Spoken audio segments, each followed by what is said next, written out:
নিঃসন্দেহে আমি এটার সাথে একমত পোষণ করছি। এই কারণে আপনারা জানেন যে ওনাকে যখনই ওনার শারীরিক অবস্থা খারাপ হয়েছিল, ওনাকে অনেকবার ওনার চিকিৎসার জন্য বাহিরের দেশে নেওয়ার জন্য অনেক আবেদন করা হয়েছিল পরিবারের পক্ষ থেকে, দলের পক্ষ থেকে। কিন্তু যারা জানে যে দেশনেত্রী বেগম খালেদা জিয়ার নিজের যে মনোবল, এটি ছিল অত্যন্ত শক্তিশালী। দেশের প্রতি মমত্ববোধের যে অবিচল আস্থা, সেটি ওনার এই দেশের মানুষের প্রতি ওনার যেই একটা নিদর্শন, সেটি হচ্ছে এ দেশ, মাটি ও মানুষ ছাড়া ওনার কোনো আস্থার জায়গা ঠিকানা নাই। তাই উনি দেশ ছেড়ে যাবেন না, এটি বলেছিলেন।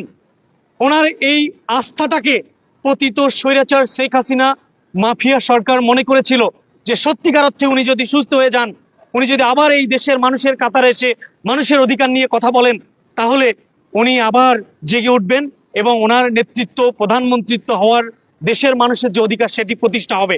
এই কারণেই একদলীয় মাফিয়া পতিত পলায়ন ফ্যাসিস্ট সরকার তাকে বাইরের দেশে চিকিৎসা পর্যন্ত নিতে দেননি, যার জন্য আমাদের নেত্রীকে বিষক্রিয়া আস্তে আস্তে পরিত্যক্ত একটা নোংরা কারাগারে দিনের পর দিন বিষিয়ে তুলে ওনাকে বিষক্রিয়ার মতো করে, ওনার শরীরে বিষক্রিয়ার মতো করে ওনাকে প্রয়োগ করে আস্তে আস্তে এই মৃত্যুর দিকে ধাবিত করা হয়েছে, যার জন্য ওনাকে শেষ পর্যন্ত মৃত্যুর কাছে হার মানতে হয়েছে।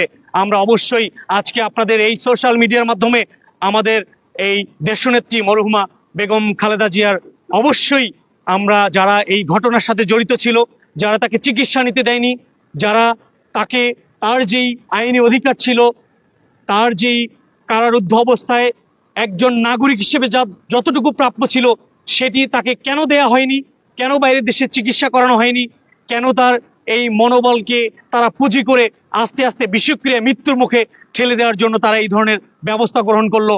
আজ হোক কাল হোক পতিত সরকারের যত অবৈধ এই অর্গানের সঙ্গে যারা যেভাবে যে ব্যবস্থাপনা করে এই ধরনের পরিস্থিতি তৈরি করেছিল, প্রত্যেককে আইনের আওতায় নিয়ে এসে অবশ্যই বিচারের মুখোমুখি আমি একজন এই দেশের সাধারণ নাগরিক হিসেবে আপনাদের সামনে দাবি করছি।